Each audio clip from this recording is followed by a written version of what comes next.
Without preempting the decision on the 12th of July, let me set out today our 5-point plan for living with COVID in the hope that it will give families and businesses time to prepare. First, we will reinforce our vaccine wall, reducing the dose interval for under 40s from 12 weeks to 8, so that everyone over 18 should be double jabbed by the middle of September, in addition to our autumn programme of booster vaccines for the most vulnerable. Second, we will change the basic tools that we have used to control human behaviour. We'll move away from legal restrictions and allow people to make their own informed decisions about how to manage the virus. From step 4, we will remove all legal limits on the numbers meeting indoors and outdoors.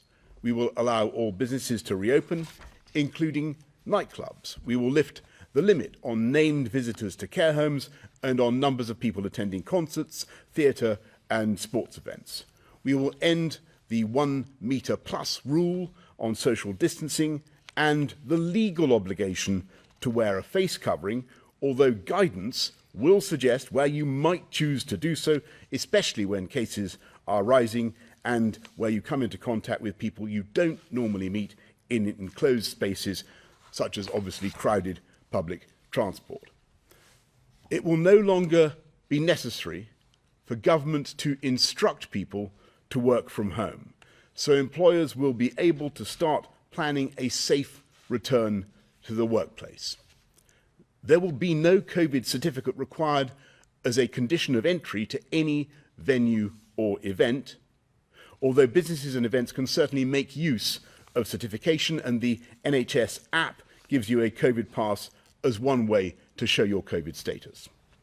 Third, we will continue from step 4 to manage the virus with a test, trace and isolate system that is proportionate to the pandemic.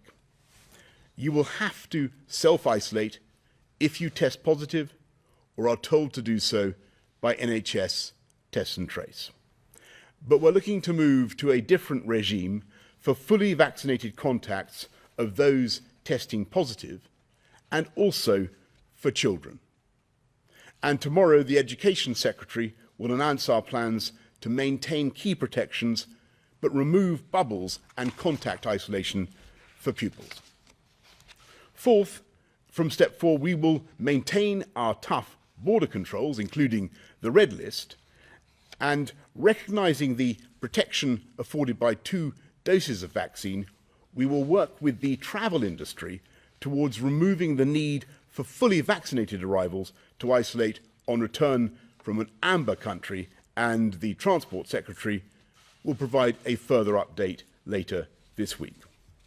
Last, we will continue to monitor the data and retain contingency measures to help manage the virus during higher risk periods such as the winter. But we will place an emphasis on strengthened guidance and do everything possible to avoid reimposing restrictions with all the costs that they bring.